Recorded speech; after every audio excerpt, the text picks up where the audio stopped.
비는 밤새 내렸다.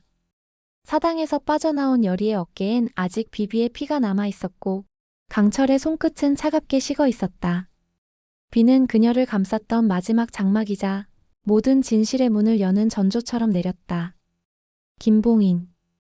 여리는 속삭였다. 사망 직전 비비가 마지막 힘을 다해 입 밖으로 꺼낸 그 이름. 팔척기도 아구지도 다 김봉인의 뒤에 있어. 그 말은 비비가 남긴 유언이자 이제 시작될 싸움의 단서였다. 왕실로 돌아온 여리와 강철은 그 말을 바로 왕 이정에게 전했다. 그러나 왕은 믿지 못했다. 김봉인 대감은 나의 외조부다. 내가 오늘에 이르기까지 그분의 헌신과 조언 없이는 불가능했다. 하지만 폐하. 여리가 조심스레 말을 이었다. 그분은 팔척기와 그리고 맹청의 풍산과 연결되어 있습니다. 아구지와도. 아구지? 왕은 눈을 가늘게 떴다. 13년 전 궐 안에 일어났던 대화제, 선왕의 급사, 대비의 눈물. 그 모든 조각이 아구지란 단어 하나로 다시 떠올랐다. 그 순간 김응순 상선이 급히 들어섰다. 폐하, 세자저하께서 이상한 꿈을 꾸셨다 하며 경기석을 품에 안고 계십니다. 왕은 자리에서 벌떡 일어났다. 지금 뭐라 했느냐? 세자의 침전으로 달려간 왕은 조용히 누워있는 이광을 발견했다. 그의 가슴 위엔 여리가 줬던 경기석이 놓여 있었고 세자의 눈가엔 눈물 자국이 번져 있었다. 아버지 불길한 연기 속에서 검은 도포를 입은 자가 내 이름을 부르고 있었어요. 그 순간 여리는 자신도 모르게 몸을 굽혔다. 경기석이 미세하게 떨리고 있었다. 빛은 없었지만 그 돌이 반응하고 있다는 사실만은 분명했다. 왕은 조용히 안경을 벗었다. 그 안경 역시 경기석으로 만들어졌지만 이토록 생생하게 반응한 적은 단 한 번도 없었다. 세자와 경기석, 그리고 여리의 신기. 이 셋 사이에 무언가 연결이 있다. 왕의 얼굴엔 단단한 결심이 서려갔다. 용담골로 간다. 비비가 죽기 전 남긴 단서는 모두 거기서 시작된 것이다. 왕은 세자의 침전에서 돌아오며 무겁게 입을 다물었다. 경기석이 반응했다. 그건 우연이 아니었다.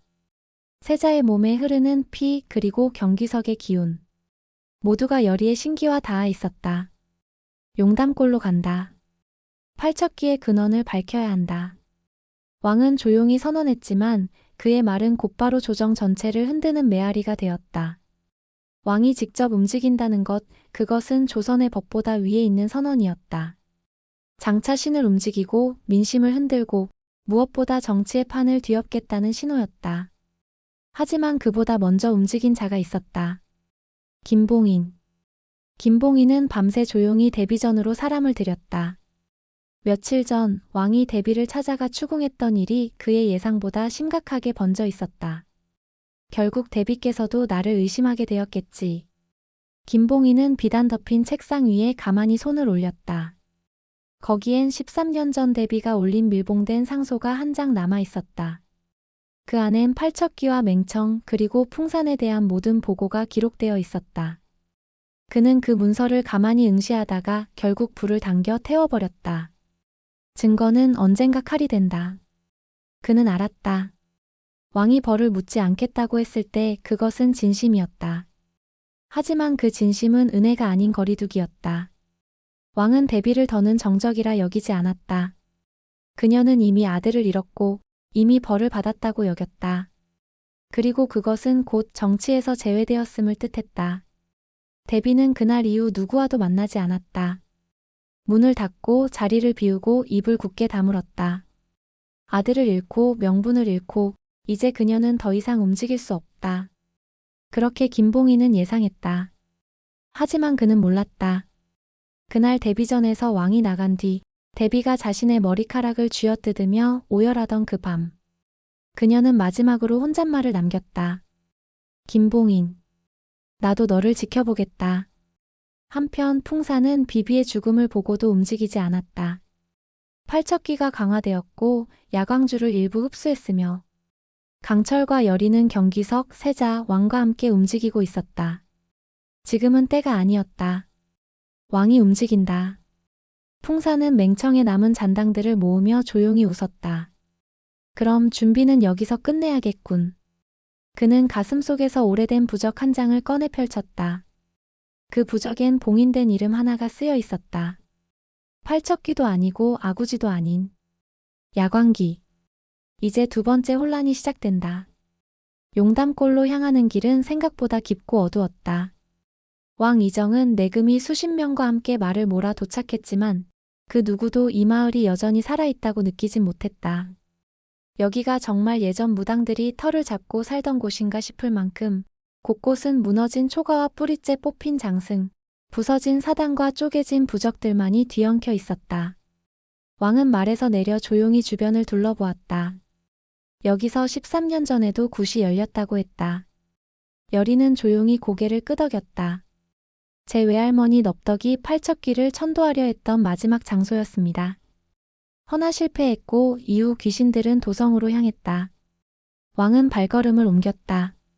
그럼 그 실패의 기록은 아직도 남아있을까? 바로 그때였다. 폐허가 된 작은 당집에서 흐릿한 불빛이 새어나왔다. 왕과 수색대는 즉시 병사를 앞세워 문을 열었다. 그 안엔 초라한 차림의 노인이 무릎을 꿇고 앉아 있었다. 노인장 누구냐? 김응순의 물음에 노인은 고개를 들지 않았다.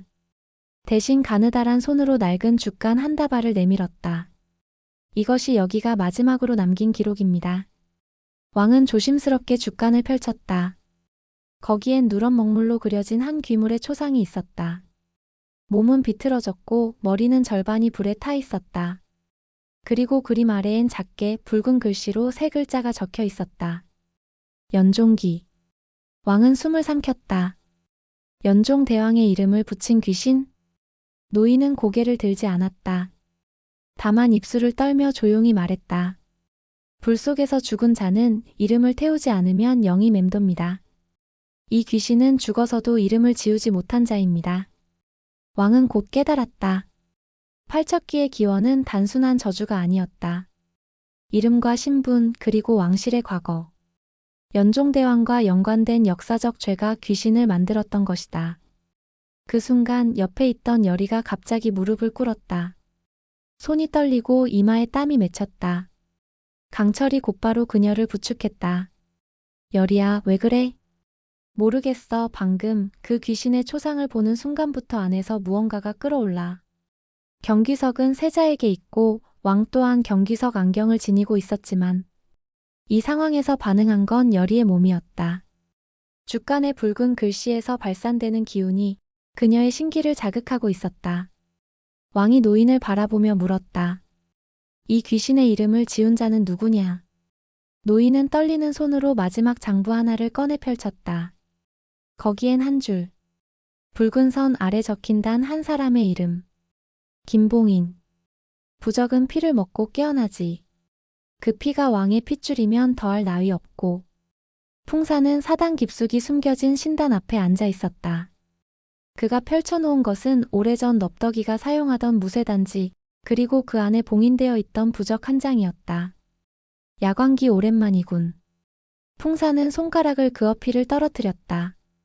피는 부적 위로 번졌고 그 순간 주위를 감싸던 허공이 떨리기 시작했다. 마치 누군가 이 세상과 저승의 문을 두드리는 듯한 진동. 그러자 부적 위로 희미한 형체가 일렁였다. 어린아이의 모습. 그러나 그 눈은 분명 1000살이 넘은 자의 눈빛이었다. 야광기야, 왕실의 기운을 흡수해 경기석을 뒤틀어라. 풍사는 마지막으로 주문을 외웠다. 이제 그들 안에서 싸움을 시작하게 될 테니. 그 시각 궁안. 세자 이광은 홍곤한 잠에 빠져 있었다. 그날 이후 경기석을 몸에 지니고 잤고 그 경기석은 밤이 깊어질수록 미세하게 떨리고 있었다. 꿈속 이광은 왕자에 앉아 있었다. 주변엔 아무도 없었고 하늘은 새까맣게 가라앉아 있었다. 그때였다. 이광. 낮고 쉰 목소리. 이광은 고개를 돌렸다. 그 앞엔 흰 도포를 입은 아이가 서 있었다. 작고 왜소한 몸, 그러나 그 발밑에는 수십 명의 신하들이 무릎 꿇고 죽어 있었다. 너는 누구냐? 세자의 목소리는 떨렸다. 그 아이는 고개를 갸웃하며 물었다. 경기석이 뭐라고 생각해? 그건 보물이 아니라 족쇄야. 그 순간 이광의 가슴 위에 놓인 경기석이 파르르 떨리더니 번뜩이는 빛을 내며 균열이 가기 시작했다. 같은 시각 여리는 갑작스럽게 의식을 잃었다. 용담골 기록을 본 이후 계속해서 어지럼증을 호소하던 그녀는 비명을 지르며 쓰러졌고 강철이 놀라 부축했지만 그녀의 몸 안에서 이상한 기운이 소용돌이치고 있었다. 무언가 들어오고 있어. 강철은 이를 악물었다. 그 기운은 여리의 신기와 반응의 안에서 충돌하고 있었고 그 원흉은 분명 경기석의 떨림이었다. 왕도 이를 감지하고 곧바로 안경을 벗었다. 왕의 안경 또한 미세하게 금이 가 있었다. 누군가 경기석을 이용해 우리를 뒤흔들고 있다. 그 순간 김응순이 숨을 헐떡이며 달려왔다. 폐하. 세자저하께서 침전 안에서 피를 토하셨습니다. 왕은 그 말을 듣자마자 망설이지 않고 세자의 침전으로 달려갔다. 그의 발걸음이 멈춘 것은 그 방 안가득 번져있는 한 문장의 피글씨를 보고서였다. 야광기가 왔다. 그날 밤 궁궐 위로 다시 비가 내리기 시작했다. 하지만 이번 비는 차분하거나 애도처럼 느껴지지 않았다. 이건 경고였다. 비비가 비로 사라진 후 처음으로 내리는 귀신의 기운을 머금은 차가운 폭우. 왕은 고개를 들었다. 이젠 숨지 않겠다는 뜻이로군. 지금 도성의 기운이 이상하다는 보고가 들어오고 있습니다. 김응순의 보고는 점점 긴박해지고 있었다. 왕은 침전에서 피를 토하고 혼절한 세자를 부둥켜 안은 채 경기석의 균열을 응시했다. 그 조각 하나하나가 마치 왕실의 균열처럼 보였다. 야광기라 들은 적도 없다. 왕은 김응순을 돌아보며 물었다. 지금까지 귀신들의 이름은 대체로 기록에 남아 있었다. 그런데 이건 단 한 번도 본 적이 없다. 왜? 김응순이 낮은 목소리로 대답했다. 폐하 혹시 이 귀신이 일부러 지워진 이름이라면? 왕은 그 말을 듣고 인해감을 잡았다. 김봉인. 그 시각 김봉인은 조용히 옷매무새를 고치고 있었다. 불 밝힌 방 안 풍산이 나타나 무릎을 꿇었다. 야광기가 움직이기 시작했습니다. 세자의 경기석에 금이 갔고 여리의 신기가 요동쳤으며 왕의 안경조차 반응했습니다. 김봉인은 조용히 손가락을 접었다. 좋다. 이제 왕이라는 개념 자체를 흔들어야 한다. 풍사는 고개를 들지 못한 채 한마디를 더했다. 문제는 여리입니다. 그녀는 여전히 신기를 회복 중이며 강철은 전보다 훨씬 차분해졌습니다. 강철이라. 김봉인은 그 이름을 되뇌었다. 그자는 인간도 아니고 귀신도 아니지. 하지만 이젠 오히려 그 혼란이 우리에게 유리할 수도 있다. 그는 편지를 꺼내었다. 그 종이엔 최원우라는 이름이 적혀 있었다. 이제 다음 수는 그와 함께 두겠다. 도성에서는 벌써 이상한 기운이 감지되고 있었다. 한밤중 중궁전 우물에서 우물물 위로 거품이 피어오르더니 자욱한 안개 속에서 아이의 웃음소리가 들렸다. 숫자놀이 할래? 그 소리에 놀란 궁녀 하나가 밤새 실신했고 왕은 즉시 여리와 강철을 궐로 부르게 했다. 그들은 피곤에 절은 몸을 이끌고 도착했지만 이미 분위기는 이전과 완전히 달라져 있었다. 왕은 단도직입적으로 말했다. 경기석은 위험해졌다. 세자도 나도 그것에 의해 영향을 받고 있다. 지금은 신기가 불안정한 상태에서 이석을 사용하는 것이 오히려 더 큰 혼란을 부른다. 그래서 어찌하시려는지요? 여리가 물었다. 경기석은 봉인한다. 하지만 그 전에 야광기의 실체를 밝혀야 한다. 넙더기의 마지막 기록에 따르면 팔척기 이전의 도성에서 사라진 귀물 중 숫자를 못 세는 귀신이 있었지. 강철의 눈빛이 차갑게 식었다. 야광기다. 왕은 무겁게 고개를 끄덕였다. 그 귀신이 지금 궐에 들어왔다. 그날 밤 궐 후원 어귀에 무언가 스치고 지나갔다. 궁녀는 다음날 신발이 사라졌다고 울었고 정사순의 방 안에서는 숫자 4개가 피로 쓰여 벽에 남아 있었다. 1, 2, 3, 4, 4, 4. 비비가 사라진 자리에 내려앉은 빗방울은 더 큰 폭풍의 서막이었다. 팔척기가 물러간 자리에 야광기가 들어섰고 왕실의 가장 깊은 비밀을 덮은 자들이 이제 다시 그 뚜껑을 열기 시작했다. 왕의 심장을 흔드는 자, 이제는 인간도 귀신도 아니다. 팔척기가 끝이 아니었다는 걸 이젠 모두가 알게 될 것입니다.